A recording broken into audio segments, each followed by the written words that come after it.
Pues yo entré con 17 años, porque habló mi padre con Don Roque, corriendo.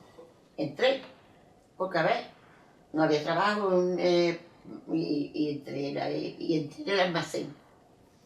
Yo entré para calibrar los carretes y eso. Estaba sentada en una mesa y calibrando los carretes a ver si iban bien de medida y haciéndole las etiquetas, pegándoselas, pues metiéndolos en caja.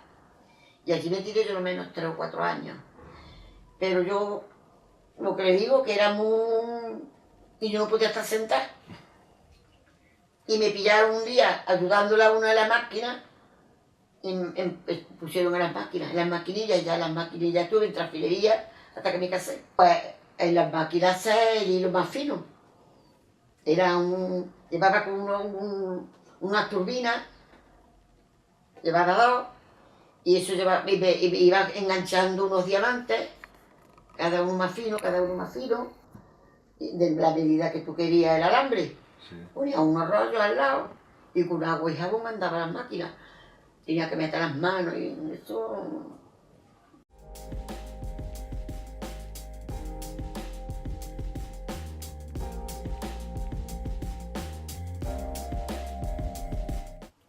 Entré el 7 de octubre de 1964, con 15 años.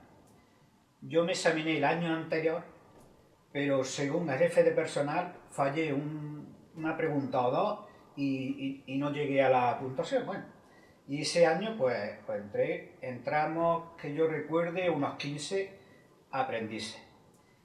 Y como yo salí la selección el cuarto, elegí transformadores, bajo petición de mi hermano mayor, que fue el que me asesoró y me dijo: aquí el campo de futuro que yo le veo es a transformadores, y luego no se equivocó, y eso se lo debo de agradecer. Entré en fábrica segunda, en transformadores de distribución. Recuerdo algunos oficiales míos de aquella época, muchos han fallecido ya. Recuerdo a mis maestros de aquella época, que eran los maestros típicos de una dictadura. Gente que no hablaba, imponía. Los primeros maestros, yo les recuerdo que tengo, era eso, eran maestros muy poco sociables en el aspecto, por lo menos con los aprendices, ¿no? Era todo siempre con amenazas, con castigos. Terminé la oficialía con 18 años y salí de oficial de tercero. Recuerdo que con 18 años pues empecé a trabajar echando horas ya, 12 horas, de 6 de la tarde a 6 de la mañana. En aquella época los turnos eran de 6 de la tarde a 6 de la mañana y de las 6 de la mañana a 6 de la tarde.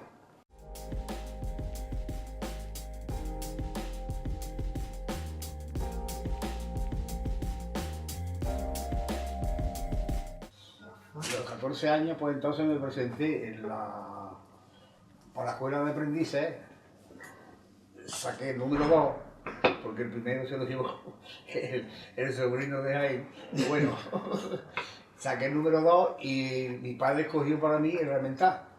Total, hice mis 4 años en la escuela de aprendices, no suspendí ningún curso. A los 18 años salí de oficial de tercera, más de sería.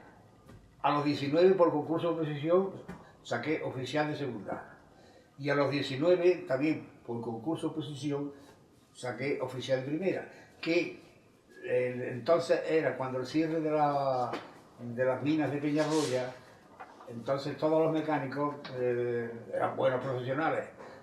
Se vinieron a la plaza que había ofertado el CNMESA.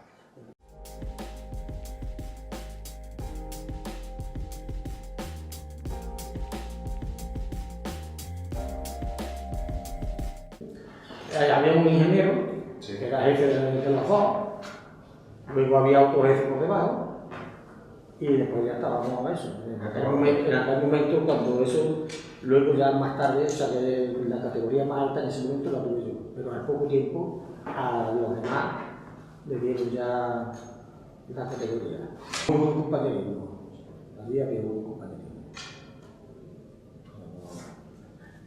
Eso es, como lo ve usted, eso es importante en el trabajo. Hombre, si no hay compañerismo y no te fías ni de tu sombra, pues vamos. Hombre, todo no era una balsa de aceite, ¿no? Pero que en conjunto yo tengo muy buenos recuerdos de tanto de la escuela de aprendices como del trabajo. Tan es así que yo, por ejemplo, estaba ya de encargado de transmisión y radio en Telefónica y llamaron una avería en los ordenadores que en el mismo sitio donde estaba el laboratorio habían llegado ya las cuestiones estas de los ordenadores y todas las cosas de todas las cosas de la informática.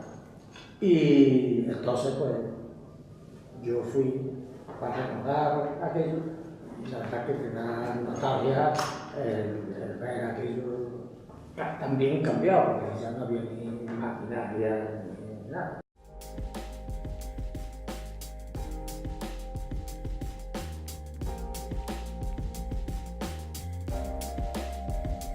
Con mi padre entró a la escuela de aprendizaje con 14 años y él fue delineante proyectista, aunque era un poco multiuso también, y al final después de pasar toda su carrera allí tenía una pequeña cuadrilla y realmente muchas cosas eran el que pinchaba y el que cortaba ya en Lopsa, ¿no? En Seiten hizo todo el recorrido.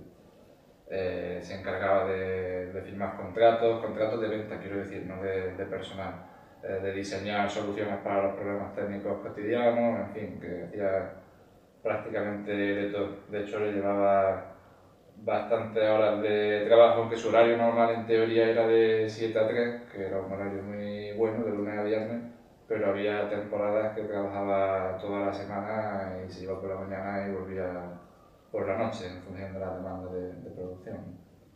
Entonces, esa es la parte que me vincula con la fábrica, que para mí, en cierta manera, cuando era un niño y un adolescente, siempre fue como un lugar místico, porque mis abuelos hablaban de la fábrica, mi padre hablaba de la fábrica, ¿no? Todos los días salía, iba a un lugar, ¿no? Y él volvía, hablaba de lo que había hecho allí.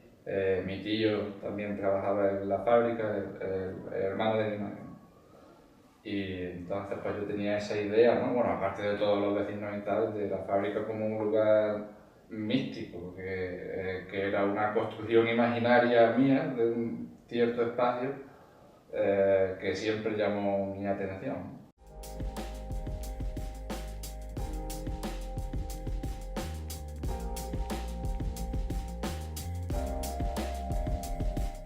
Porque las cuatro era un sitio donde se podía aprender. Nosotros además nos tirábamos un año entero, el tercer año, era entero en la fábrica, en todos los departamentos, haciendo dibujos y explicaciones de cómo funcionaba la trefilería, cómo funcionaba la laminación, cómo funcionaba la forja.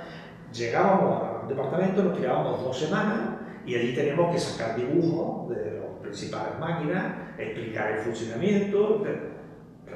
Eso se aprende. La grúa, recuerdo una vez que tuve que subir en una grúa y explicar cómo funcionaba la grúa, un motor que se mueve aquí, que todas esas cosas las tengo que explicar.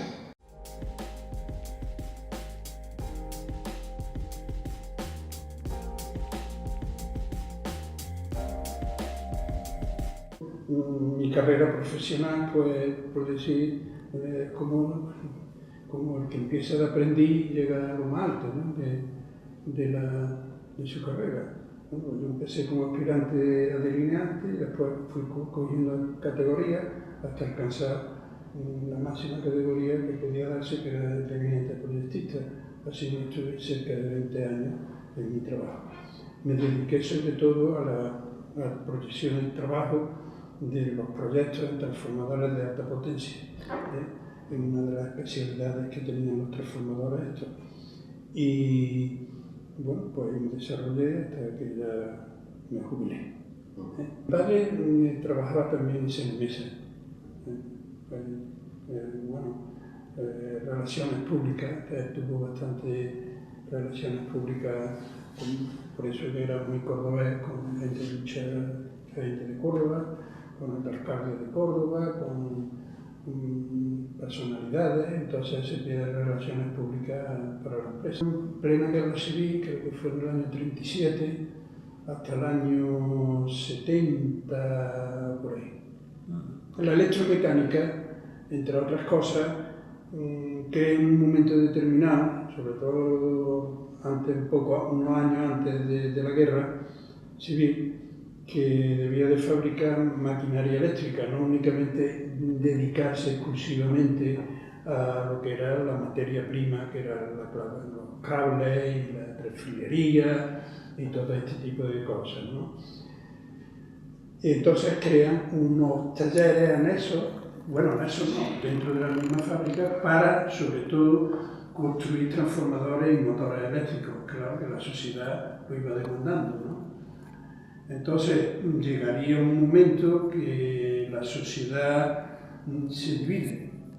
Los bancos, la misma empresa, ven que era conveniente crear una nueva empresa que se iba a ubicar en el mismo sitio. Lo que pasa es que se separan dentro de la misma electromecánica, hacen una separación de una parilla que como independencia de una empresa a otra, ¿no? Y entonces empieza a fabricarse lo que estaban en principio, fomentándose ya con un capital más fuerte, lo que eran los motores eléctricos y los transformadores que había de aquella época. Eso hasta la guerra civil. Después de la guerra civil, pasa la guerra civil y los transformadores los desplazan a otra fábrica que tenía la empresa que se llamaba en Reynosa, y empiezan a fabricarse los transformadores en Reynosa. Y se queda aquí la planta nada más que de motores eléctricos. Motores eléctricos que algunos fueron con patente extranjera, una patente Westinghouse y patente General Electric, que era francesa, y con esas patentes hacen motores importantes, ¿no?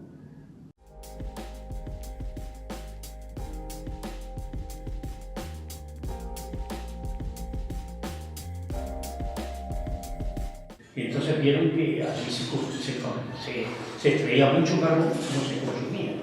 Entonces buscaron una empresa un tipo de empresa que consumiera carbón. Y entonces pensaron en el cobre. En España no había empresas dedicadas al cobre.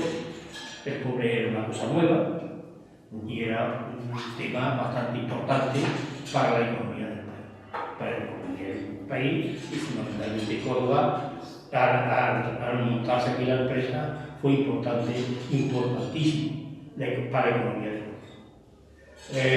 La empresa esta se empezó a gestionar en el 1917, cuando se fundó el Consejo de Administración de la empresa. Compraron los terrenos apropiados, donde buscaron estratégicamente cómo se podía suministrar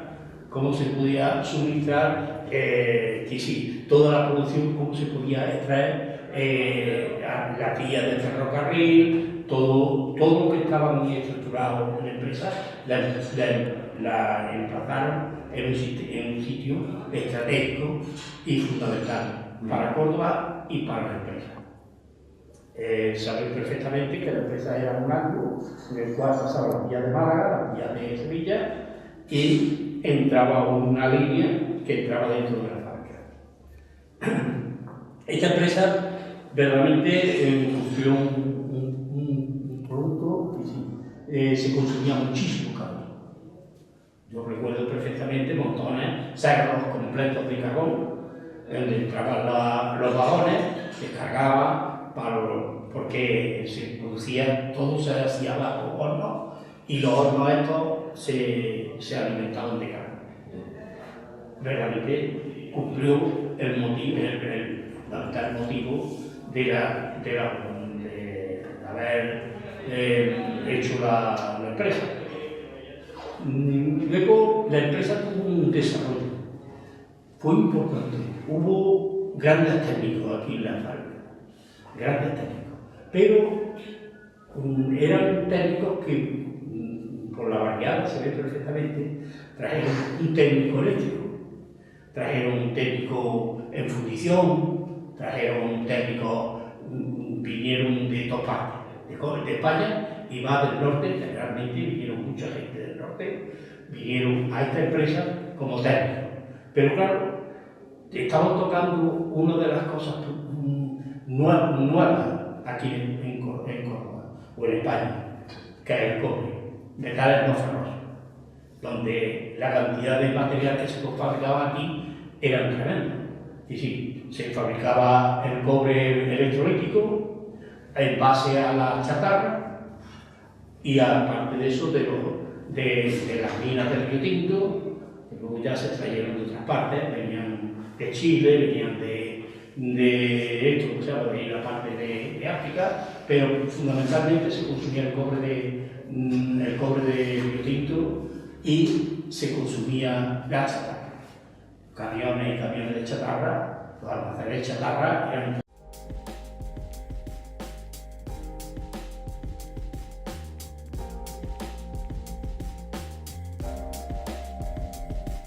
Pasé a la escuela de aprendices de lo que se conocía popularmente como la constructora, que en realidad era la constructora española de maquinaria eléctrica, que era SENEMESA.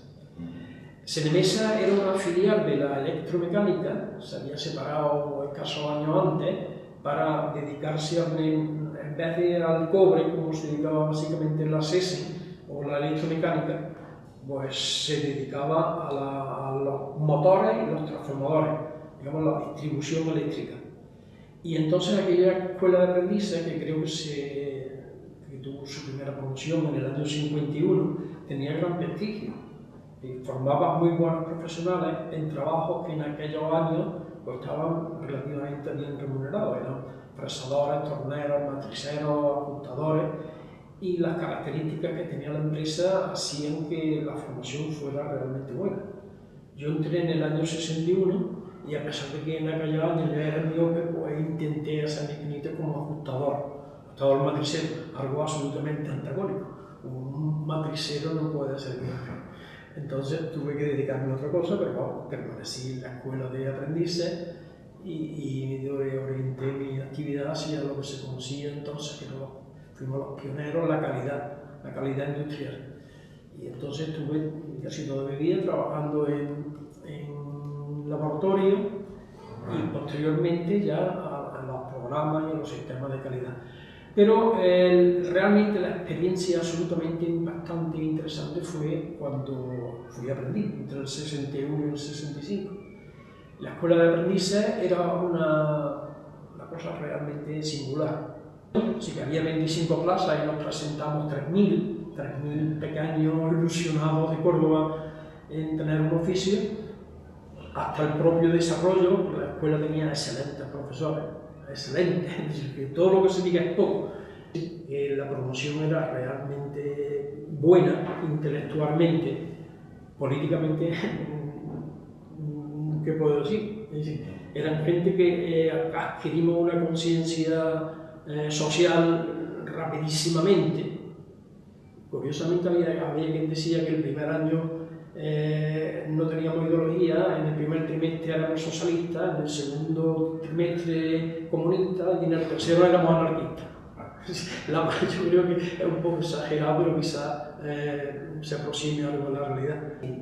Cuando yo entré había habido un intervalo, que no había habido aprendices, pero creo que la escuela de aprendices empezó en el año 52, hubo 4 promociones, hubo un intervalo de 4 años que no hubo y yo entré en el año 61.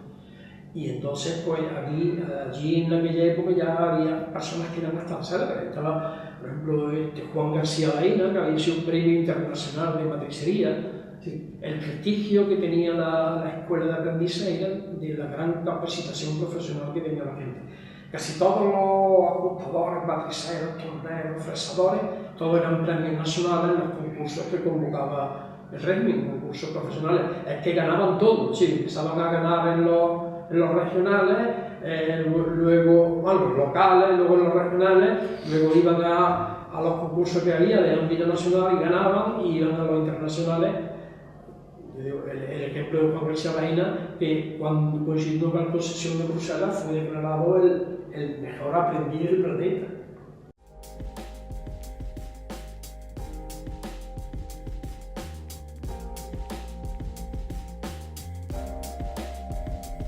Las fábricas eran talleres especializados. Entonces estaban los operarios que generaban el producto, por decirlo de alguna manera, que trabajaban las máquinas del cobre, pero después esta fábrica, estamos hablando que esta fábrica llegó a tener cerca de 5.000 trabajadores.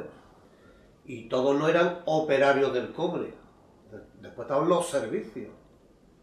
Esta fábrica, claro, hoy en día se lleva mucho eso de externalizar el servicio, entonces no, entonces la fábrica era autosuficiente.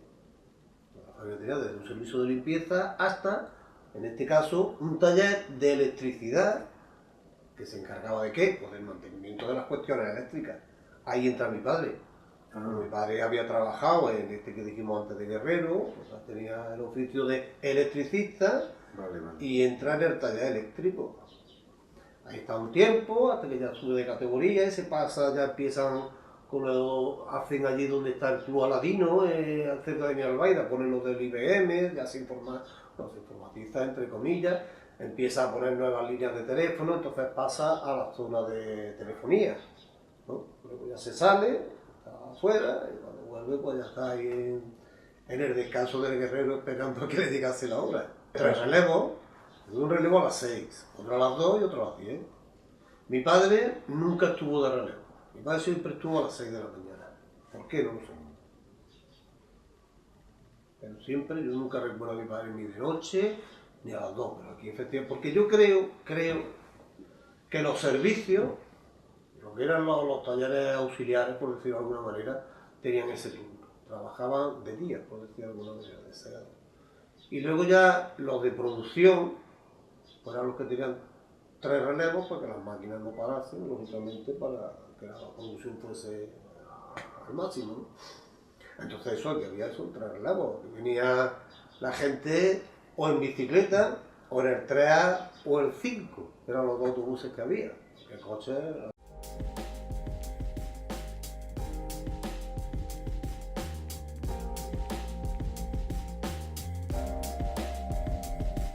Mi mujer habló con Valentín ese y le dijo, dice,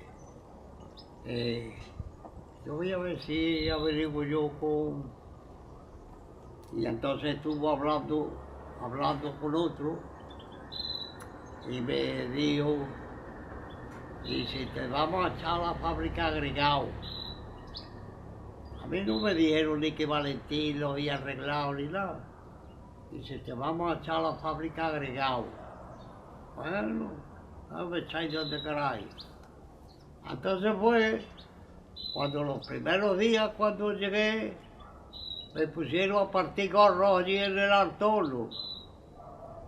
Ahora allí. Pero mira por dónde. El encargado todo el mundo, era conocido de mi padre. Hasta que mi padre le habló con él y dije, ¿tu hijo está allí? Y dije, claro, Manolo Vaca. Hasta que un día estábamos allí partiendo gorro y llegó, vamos a ver quién es que se llama Manolo Vaca. Entonces le dije, yo. Dice, hombre, ha venido y no me ha dicho nada ni nada. Yo qué sé si mi padre lo conocía o no. Hasta que ya. Y bueno, y entonces fue cuando ese fue que me echó a la fábrica. Vamos, ese fue yo. Y me dijo, te había echado a la fábrica. Y me echó a la fábrica. Yo en todo el tiempo que estaba ahí no he perdido ni media hora. ¿Qué pasa?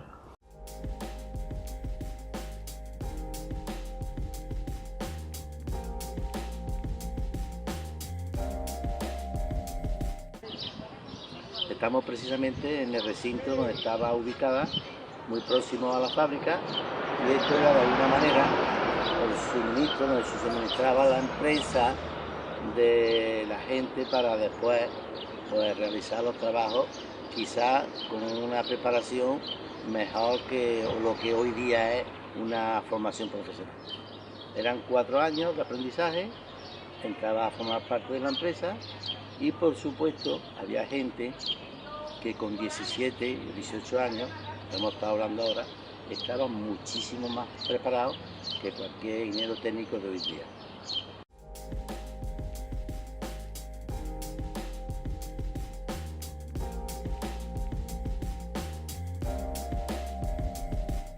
Yo ya empecé a trabajar allí, vi las grandes producciones que se movían, no tenía yo ni idea que eso estuviera implantado, tan bien implantado. Y el transcurso fue, los primeros años estuve en lo que es laminación, parte que es la can cerrado de Loxa, de KME Loxa. Entonces allí trabajaba en laminadores. Allí llegaban placas de unos 7.000 kilos, cuando yo empecé eran placas de 7.000 kilos.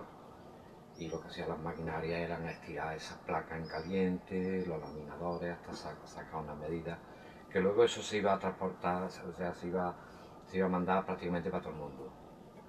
Porque los materiales que había eran de distintos grosores, siempre de cobre y latón, y entonces pues había una producción tremenda. Nuestro trabajo era, lo que realizábamos era por tarifa. Contra más produciéramos, más ganábamos.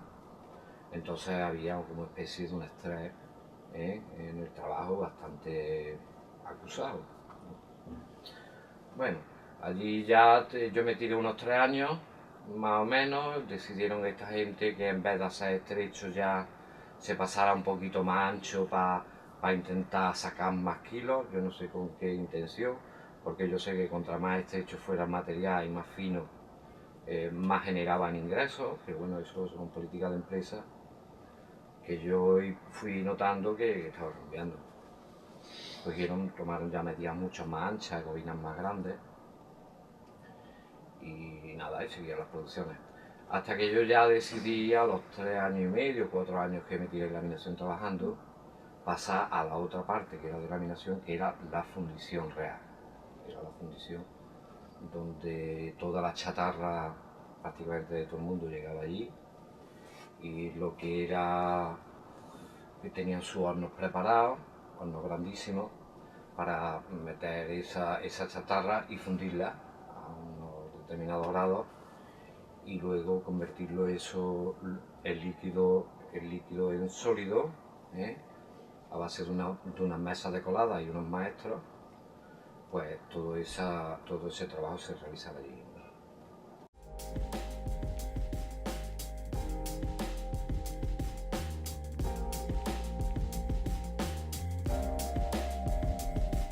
Yo entré a la empresa el 4 de enero de 1971. Hoy entramos, creo que fuimos 12 o 13 aprendices en ese año. Recuerdo, eso sí lo recuerdo,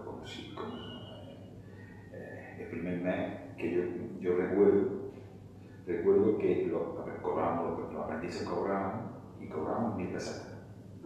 Primer año, 1.000 pesetas. Segundo año, alrededor de las 2.000, y el tercer año, alrededor de las 3.000. Yo entré a la fábrica con 14 años y 10 meses, si no tenía los 15. Entrábamos ahí. En los 14 hasta los 16, ahí en la fábrica daba esa imagen de edad. Por eso, compañeros míos, cuando iba a la hora de jubilarse, por lo menos me han llevado de diferencia un año. Estando entrando el mismo día, los 61 lo han cumplido antes que yo. ¿Por qué? Porque hay una diferencia, un arco ahí de meses, de un año hasta 2 años hemos podido tener de diferencia habiendo entrado en el mismo año en la empresa. Y bueno, ya entramos en un grupo, vamos en cadena, pero una cadena muy lenta, ¿no? Una cadena muy lenta. Sí, el transformador se hace en torno, dependiendo el tipo de transformador que vayamos a hacer, pues digo, te lo he exagerado, 150 hacemos de transformador y estos 150, entonces hay un tipo de torno para fabricar el acorazado y hay otro distinto para fabricar columna. Entonces, ahí es donde empieza el transformador, a hacerse la bobina. Entonces la bobina, cuando termina de hacer el tornero, esa bobina pasa a otra sección donde la visten de cartón. Ese es el acorazado, en columna. El acorazado van haciendo, como le decimos nosotros, un paquete. Van haciendo la fase del transformador, van montando y cuando el tornero termina de la bobina, cogen otro de esa bobina y van haciendo paquetes que hay en la fase, ¿no? Entonces cuando termina esa fase, esa bobina teniendo en columna, los aislantes se lo montan, o un acorazado terminan de hacer ese paquete, pasan a montaje, por unos colchones de aire. Se mueve el transformador. Se mueve el transformador. No te puedes imaginar tú. El transformador puede pesar 200.000 o 300.000 kilos y simplemente con unos colchones de aire comprimido que le meten, hace el transformador así. Y lo vamos moviendo de un sitio para otro. Dentro de la nave. Dentro de la nave. Sobre todo cuando ya termina el transformador para meterlo al ensayo, la forma de llevarlo, de meterlo, que yo lo estoy fabricando aquí, no son grúas. Se le mete aire y el transformador haciendo así, con una carretilla, y la carretilla es la que tira, pero con el aire, la persona experta en eso, le va quitando aire de aquí y lo va metiendo al ensayo. Y un transformador ya terminado, puede pesar 200 o 250.000 kilos.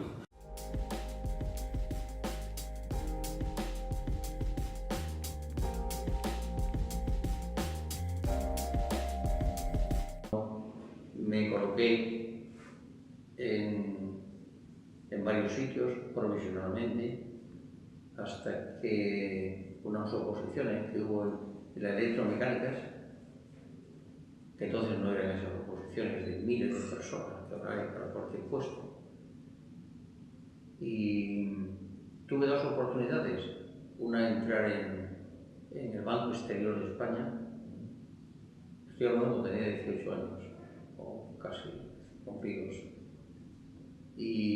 o en las electromecánicas. Pero claro, las electromecánicas en el año 50 era algo así como entrar en el paraíso terrenal, porque aquello era un emporio, y al final decidí entrar en las electromecánicas. Y allí se ha desenvuelto toda mi vida profesional. Entré, como le digo, con una oposición, y entonces en la electromecánica, como pueden ustedes ver, ya conocerán bien, había dos partes. La parte que era la oficina general, que llamaban, la entrada, ¿no? Un gran edificio que había, y luego había los talleres. Pero la electromecánica tenía, por motivo de que la industria auxiliar no estaba muy desarrollada, y mucho menos en Córdoba, necesitaba tener lo que llamamos allí talleres auxiliares. ¿Qué son talleres auxiliares? Forja, mecánico, carpintería, construcción. Esos son los talleres auxiliares. Y había allí, recuerdo que casi 600 personas trabajando en todo eso, en trabajo. Entonces a mí me enviaron a los talleres auxiliares. Y no sé si lo conté en alguna entrevista que también me hicieron sobre electromecánica, que el primer día que entré en las electromecánicas, en julio de 1950, que por cierto no tengo contrato de trabajo, no nos hacían contrato de trabajo, nos daban el número de seguridad social, me puse de punta en blanco, era verano en Córdoba, pantalón blanco, ¿no? Y me mandaron al taller de forja. Se puede imaginar el taller de forja con las candelas que había allí, los polvos, los ruidos. Cuando volví a casa, mi madre me dijo, ¿pero tú no te habías colocado en la electromecánica? Y yo, sí, pero ¿cómo es posible? Es una anécdota, la recuerdo. Y no sé si eso es así, pero el hecho de que me mandaran a los talleres en vez de la oficina general de contabilidad o personal, eso me abrió una visión mucho más amplia de lo que era la industria y el conocimiento de la propia fábrica de electromecánicas. Porque tuve la suerte de pasar por todos los talleres auxiliares. En Forja, luego me mandaron a la carpintería, recuerdo de una manera muy cariñosa al maestro Pérez de carpintería, una persona bondadosa, fenomenal. Luego pasé a construcción, el señor Moya, estaba allí por los nombres. Luego me mandaron a una cosa que se llamaba métodos, o se calculaba las primas y todo eso, ¿no? Estaba el señor Pedrero. Y también estuve en la oficina de costos con el padre de un gran amigo y un gran trabajador de la fábrica, que fue Julio González Esteve, totalmente dedicado a su vida profesional a la fábrica. Así que conocía todo el entramado de los talleres, ¿no? Y allí aprendí mucho de...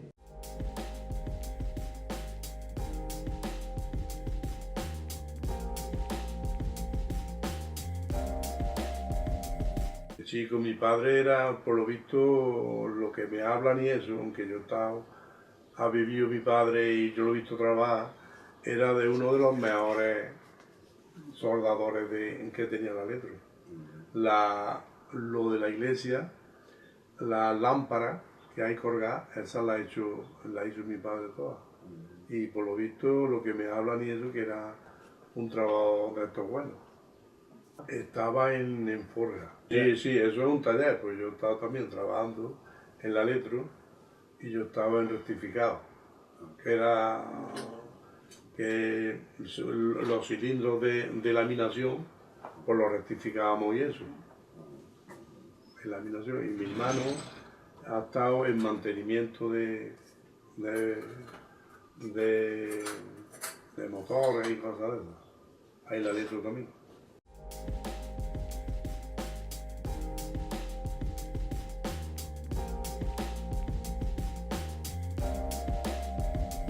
Valoraciones de puestos, por ejemplo, esta que te digo yo para salir oficial de tercera.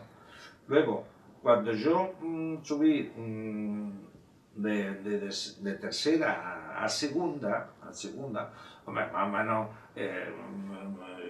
jefe taller, mayormente un maestro de taller, veía más o menos cómo funcionaba cada uno. Entonces, yo para salir de oficial de segunda también me hicieron la cola Milano, pero la doble cola Milano. ¿Okay? Esto lo prolonga y son más complicados, ¿no? Coincidir las dos para acá.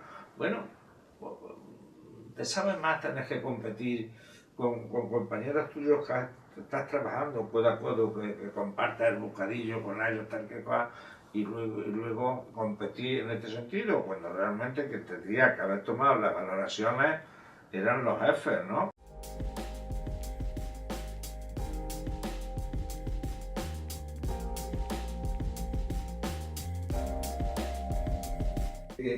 Yo conozco hasta el alto horno, lo conocido del alto horno, que el alto horno se utilizaba, el alto horno era jack watt, se llama en inglés water jacket, que lleva chaqueta de agua, lleva los muros del horno, está la piquera abajo, los muros son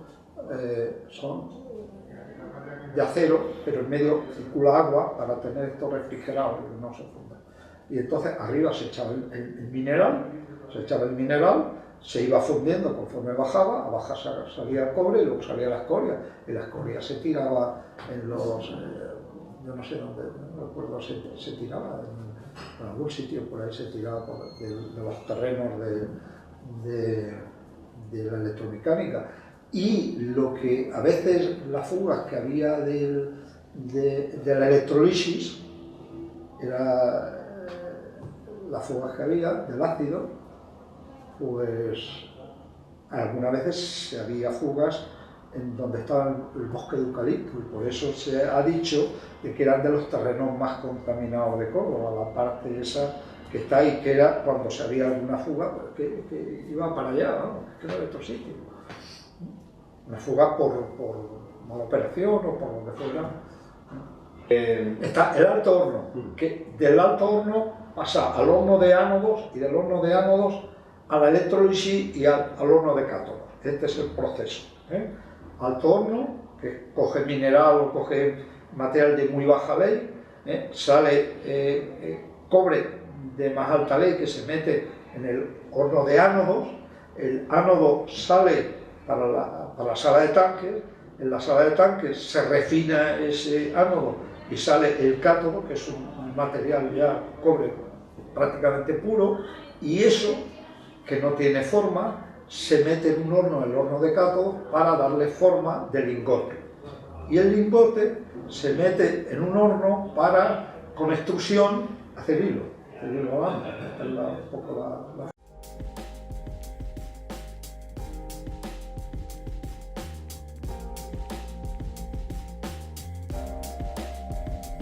La Almacén General. Yo conocía casi todos, a mí me conocían a mí mucho. Juanito de Almacén, Juanito de Almacén. Y ahora me ponen siempre Juanito de la Odisea Morena. Siempre me llaman todo el mundo. Que presiento una vez llegó, está por ahí, don Miguel Castillejo, estaba yo viendo un escaparate y me toca por atrás y dice, Juanito, mire.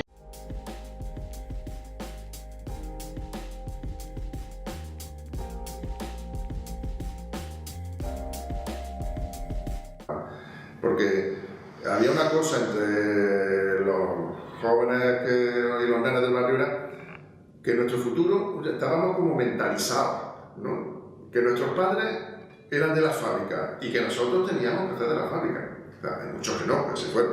Pero, por ejemplo, casi toda mi pandilla, casi todos acabamos en la fábrica. O sea, que era la idea de que nuestro fin al final era entrar en la escuela de aprendices. Porque había una frase, claro, estamos hablando del año 60, que la electromecánica tenía las habichuelas seguras para toda la vida y que no ibas a estar entrando en trabajo, que iban a echarte, pudiendo entrar a la electromecánica donde podías estar toda la vida, luego se demostró pero bueno, y por eso todos íbamos allí. De todas maneras, yo no terminé allí, por circunstancias me pasé luego a la Escuela Pía de la Inmaculada Concepción, allí en la compañía, estuve allí hasta que de allí ingresé en la Escuela Aprendices. Y una vez terminada la escuela aprendices, pues entonces estudié ingeniería técnica y me reconocieron el título en la fábrica y fui ingeniero técnico hasta ejerciendo mi profesión hasta el final, hasta que los cerró. Y por medio de un primo de la familia que tenía una relación con otro de la fábrica, le cuenta el detalle y le dice que es una familia que a ver que si se puede colocar a alguien en la electromecánica. Y entonces cuando entra mi padre entra allí con 17 años, creo que tenía, y entra a fundición de latón, a lo que es la antigua fundición de latón, porque después eso ha cambiado bastante, cuando tenías que estar ahí en el horno y mover el caldo y la colada. Hoy hasta, no es que se haya modernizado mucho, pero está mucho más moderno y menos riesgo, mejor equipado, que antes te ponías delante de un horno con la camisa que traías, pues está mejor, y hay más seguridad. Bueno, pues mi padre se presentó y sacó la plaza de peón del servicio eléctrico, y entonces se fue al servicio eléctrico, al mantenimiento del servicio eléctrico. Allí pues fue ascendiendo a oficial de tercera, oficial de segunda, oficial de primera, hasta que llegaron, lo hicieron jefe de equipo, luego lo hicieron maestro y acabó de jefe de taller. Jefe de taller era una categoría que existía en la fábrica, que estaba asimilado a perito, pero claro, un perito entra con 20 y tantos años recién terminado y para llegar a jefe de cabeza tiene que tener una carrera, ya con 50 se ha tenido una trayectoria en la fábrica. Y entonces mi padre llegó a jefe de taller del servicio eléctrico, hasta su jubilación, ¿vale? Porque luego hubo una jubilación anticipada en los años cuando se forma Iberpobre. Dicen que hay demasiada gente allí Y entonces se jubilan.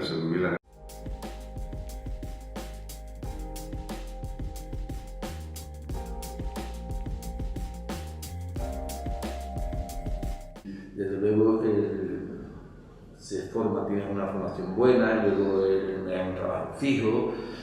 Quizás una de las cosas que yo veo ahora que no se ha llevado a la fábrica bien, porque en el sentido de que tenía que haber habido más control, más desarrollo, más interesarse, no solamente porque tuviese la subvención y que continuara, después ser rentable, y posiblemente entonces estarían a lo mejor más de una de las fábricas, más de un taller funcionando, porque eran rentables totalmente, fundamentalmente todo lo relacionado con el cobre electrolítico, que era de una pureza tremenda, que eso era para el tendido eléctrico magnético.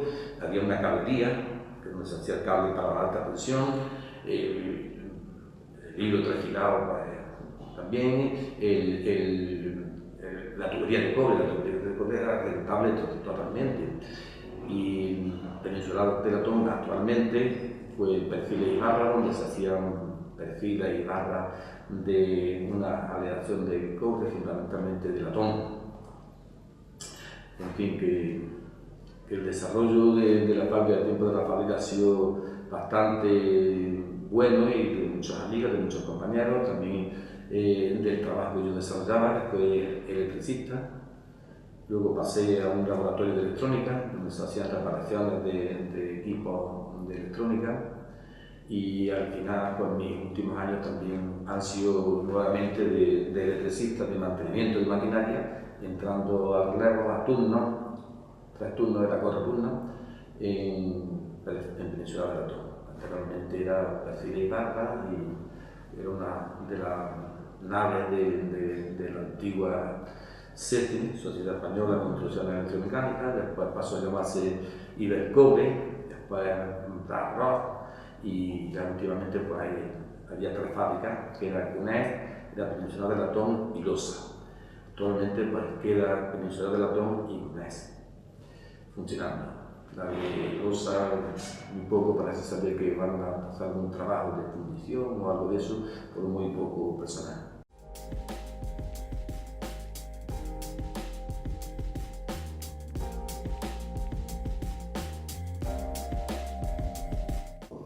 Se enteró de que aquí en Córdoba había una posibilidad de entrar a la electromecánica, una escuela de aprendices, y aquí me trajo.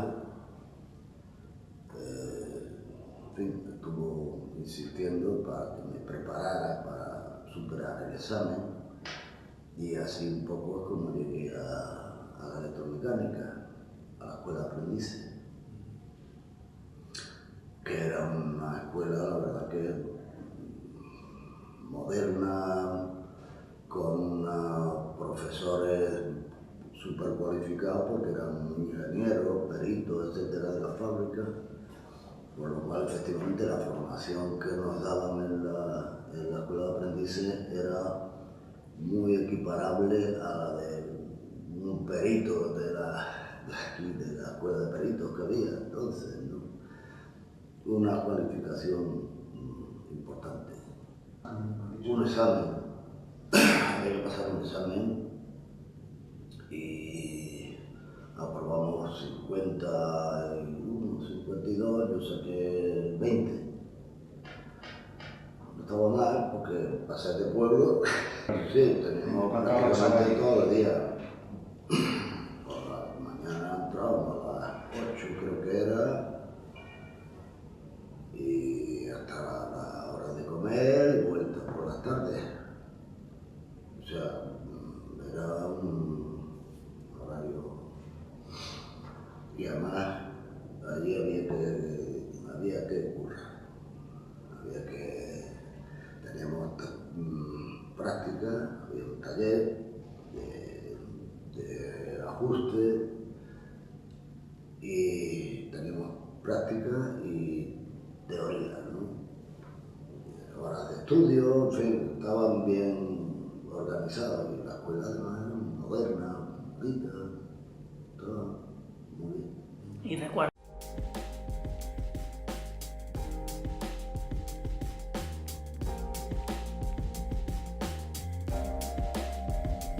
Sí, a mí me entrevistaron y todo para entrar, pero yo tuve mala suerte porque yo había aprendido, aparte lo hice fatal porque estaba muy nerviosa y además había aprendido estenotipia y me pedían taquigrafía y yo mi nivel de taquigrafía no era tan bueno como el que tenía de estenotipia y entonces me dijeron que necesitaban más nivel de taquigrafía. Después de examinarme y todo, me dijeron que, bueno, yo ya te avisaremos, pero que yo sabía que no me iban a avisar, pues no lo hice bien, que no, porque no...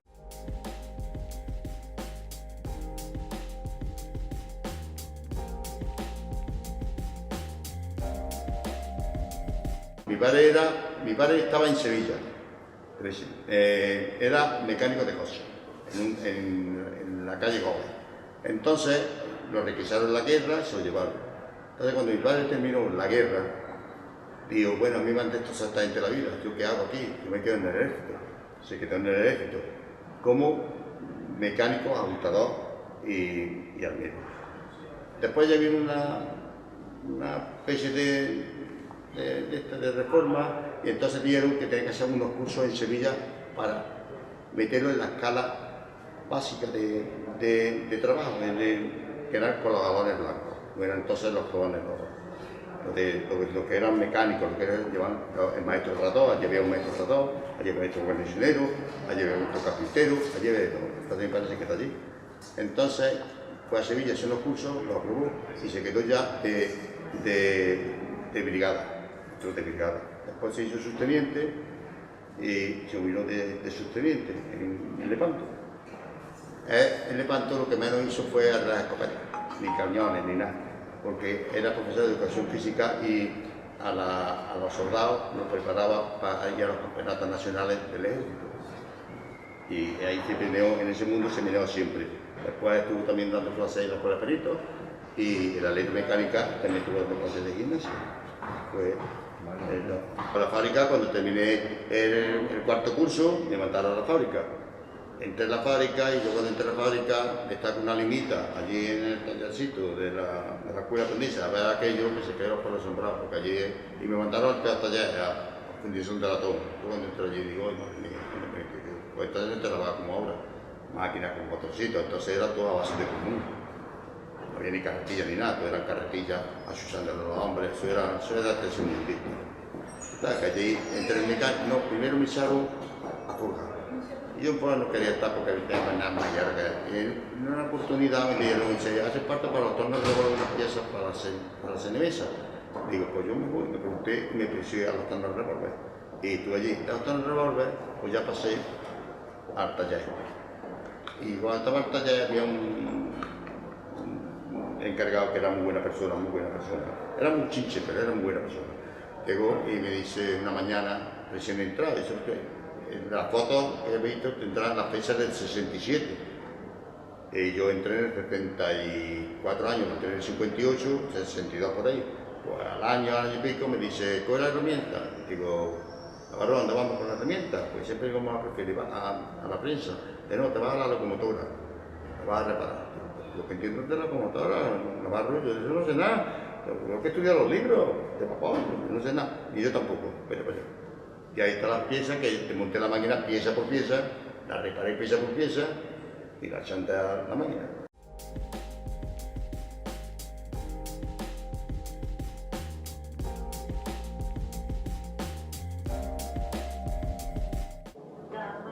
Estaba el encargado, que era por ejemplo de las barbas. Nosotros teníamos un encargado, pero había luego unos contramaestres que eran los que llevaban la traspilería grande y la chiquitilla. Y luego estaba el jefe, que era canalero. Había canalero, llegaba al contramaestre y decía, oye, que me tiene que hacer esto y esto. Entonces el contramaestre llegaba a los encargados o los talleres y decía, escucha, que la barba me tiene que hacer estos pedidos, pero ya. Entonces llegaba el encargado y te decía, Noé, cambia la máquina tanto. Al otro. Pero que se mandaba que había uno, estaba Canaleos que era jefe de todos los talleres. Pero el contramaestre llevaba lo que le mandaba jefe de la sección, de todo. Llegaba a los talleres y decía, fulano, al maestro, que era el encargado. ¿El encargado llevaba un taller? Un taller más. Ah, un taller. El encargado era el que llevaba el taller. Vale. Luego estaba el contramaestre y él. El jefe llegaba y le decía al contramaestre, escucha, esto me lo tiene que hacer. Entonces llegaba, pues, llegaba el encargado y decía, señor, ¡hey! Esto. Y tenían que cambiar la máquina a la medida que... Ya te digo, más fino, más gordo, según el pedido que...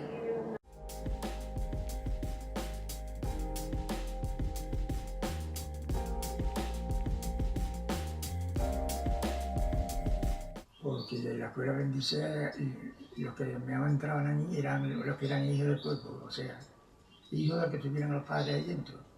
Yo era uno que estaba, pero tenía que estar preparado para entrar ahí, entraba ahí cualquiera. Yo entré, ese, estoy diciendo, la niña 2 de ellos, el tren a Lambrón, que era alemán. La pusieron ahí, a mí me llevaron ahí, y estando ahí también, caí un poquillo malo, y me mandaron a Madrid.